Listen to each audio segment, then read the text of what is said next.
मुंबई में एक मॉडल ने लव जिहाद का आरोप लगाया है। मॉडल का आरोप है कि रांची की एक मॉडलिंग एजेंसी के मालिक ने अपना हिंदू नाम बताया, उसे प्रेम जाल में फंसाया। पोल खुली तो आरोपी उस पर शादी के लिए दबाव बनाने लगा, वो भी धर्म परिवर्तन करवाकर उसे जान से मारने की धमकी देने लगा। मुंबई झारखंड पुलिस के पास में फिलहाल पीड़िता ने शिकायत दर्ज करवाई है।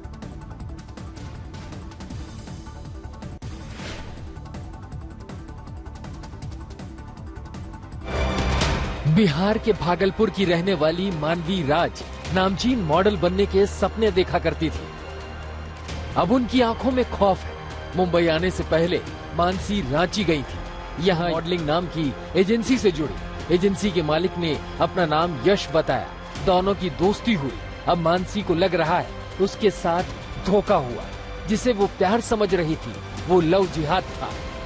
2020 में मैं एक्टिंग और मॉडलिंग के लिए यश मॉडल्स गई, जो रांची में है। वहाँ मेरी मुलाकात यश से हुई। 4 महीने बाद मुझे पता चला कि उसका नाम तनवीर अख्तर खान है। मानवी राज का आरोप है यश उर्फ तनवीर ने उस पर धर्म परिवर्तन कर शादी का दबाव बनाया, धमकी दी, मारपीट की। वो मुझे अब तक धर्म परिवर्तन के लिए, शादी करने के लिए बार बार फोर्स कर रहा है। हर मुमकिन कोशिश की उसने। मैं किसी भी हालत में अपना धर्म परिवर्तन नहीं करूंगी। मानसी के मुताबिक आरोपी तनवीर ने उसे जनवरी में हलफनामा लिख कर दिया कि वो उसे आगे तंग नहीं करेगा, मगर वो अपनी हरकतों से बाज नहीं आया। मानवी राज के आरोपों को यश मॉडलिंग एजेंसी का मालिक तनवीर अख्तर झूठा बता रहा है। उल्टा मानवी पर उसे ब्लैकमेल करने का आरोप लगा रहा है। उनको मैं अच्छा मानता था क्योंकि मैं उन पर इन्वेस्ट भी किया था, कि मैं ट्रेनिंग दिया उनको, मैंने पोर्टफोलियोज कराया और मैंने उनको काम भी दिया था। साथ में वो मेरी कंपनी का काम भी करती थी। अदरवाइज मेरा मानवी राज से कोई भी रिलेशनशिप नहीं, किसी तरह का कुछ भी नहीं। सारी चीज़ें स्कैंडल्स हैं, ये शॉर्ट में सक्सेस पाने का, प्रमोशंस का और अपने आप को टीआरपी मीडियाज में लाने का एक स्टंट है। मानवी की शिकायत पर मुंबई पुलिस ने 0 एफआईआर दर्ज कर उसे रजिस्टर्ड पोस्ट से रांची भेजा है। रांची पुलिस को रजिस्टर्ड पोस्ट का इंतजार है। आते ही पुलिस ने एक्शन का भरोसा दिया। सत्यजीत कुमार, रांची, आज तक।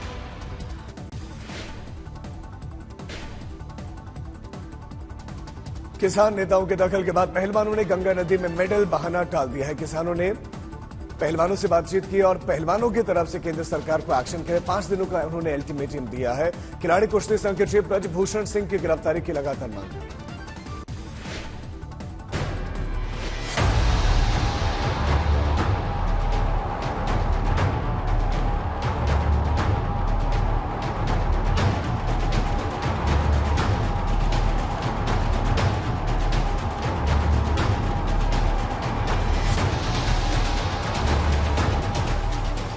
पहलवानों के आंसू थमे नहीं थे।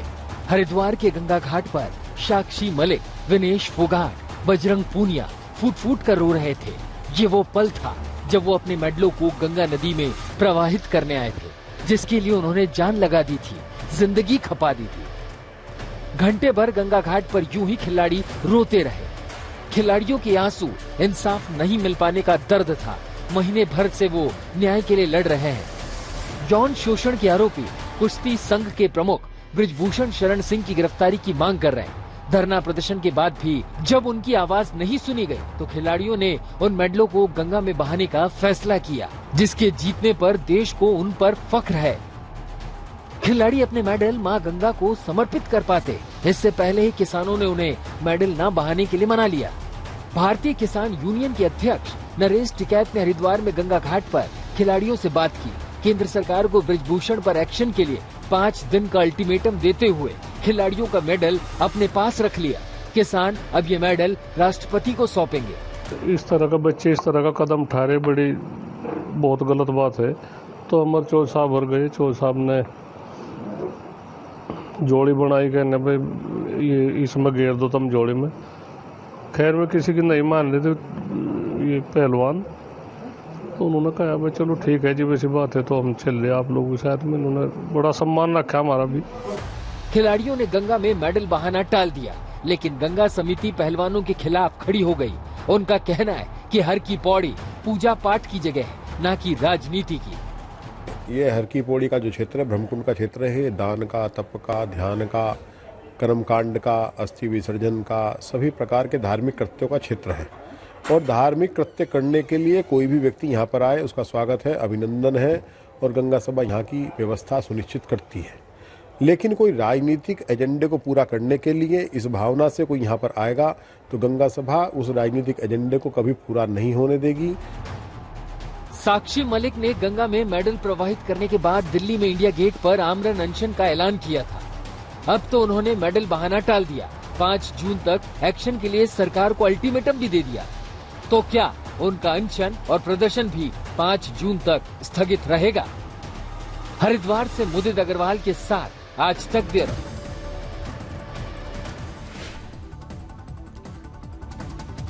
ब्रजभूषण सिंह ने खिलाड़ियों के मेडल न बहाने पर चुटकी ली है और उन्होंने कहा कि मेडल बहाने गए थे, फिर मेडल टिकैत को थमा दिया। उन्होंने गिरफ्तारी की मांग पर कहा कि जांच चल रही है, सब कुछ पुलिस के हाथ में। उन्हीं के निवेदन पर ओवरसाइट कमेटी की कमेटी बनी, आईओ की कमेटी बनी, उन्हीं के निवेदन पर एफआईआर हुआ है, जांच चल रही है। अब उसमें हम उनकी क्या मदद कर सकते हैं?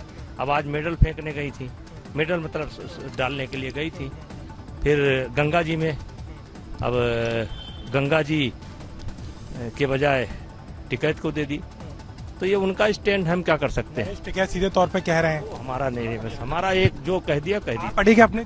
अरे किस चीज पर स्टैंड मेरा? आपने कहा कि आप इस्तीफा ऐसे नहीं देंगे, आपने कहा जब तक पूरी जांच पूरी हो जाए। कार्यकाल पूरा हो गया ना, हमारा तो कार्यकाल पूरा हो गया। तो गिरफ्तारी पर बात आ गई ना कि आप गिरफ्तारी हो, वो गिरफ्तारी अगर गलत पाया जाऊंगा, गिरफ्तारी हो जाएगी, क्या दिक्कत है?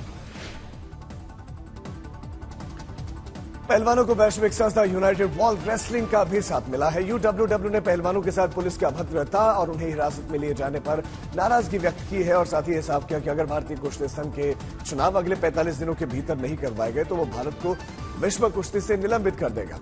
पहलवानों की शिकायत की जांच नहीं होने पर भी यूडब्ल्यूडब्ल्यू ने नाराजगी जताई। यूडब्ल्यूडब्ल्यू ने पहलवानों की शिकायत पर जांच करने वालों के ढीले रवैये पर सवाल उठाए।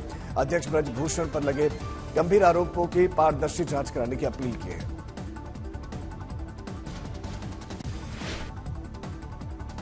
मणिपुर में शांति बहाली के लिए गृहमंत्री अमित शाह मैराथन बैठक कर गृहमंत्री ने इम्फाल में पुलिस, सीआरपीएफ और सेना के अधिकारियों के साथ समीक्षा बैठक की। उन्होंने कहा कि सरकार की सर्वोच्च प्राथमिकता मणिपुर में शांति और समृद्धि लाना ही है। शांति भंग करने वालों पर कड़ाई से निपटाया जाएगा। तीसरे दिन गृहमंत्री अमित शाह ने सभी दलों की बैठक बुलाई है। शाह ने मेईतिए समूहों, महिला समूहों और प्रमुख शख्सियतों के साथ मुलाकात की। मणिपुर 3 मई से हिंसा की आग में झुलस रहा है।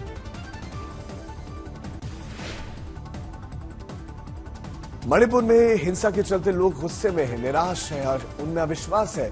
3 हफ्ते से राज्य में सब कुछ ठप पड़ा है, न बाजार खुल रहे हैं, न दुकानें खुल रहे हैं, रोजमर्रा की चीजें मिलना मुश्किल है। औने पौने दामों पर कुछ चीजें मिल रहे हैं। आलू वहां 80 रुपए किलो तक में बिक रहे हैं, जबकि दूसरी चीजें बढ़ गई। पेट्रोल 150 रुपए लीटर मिल रहा है। कर्फ्यू के बाद भी लोग सड़कों पर प्रदर्शन कर रहे हैं। गुस्साई महिलाएं हर आने जाने वाली गाड़ियों को रोक रही हैं।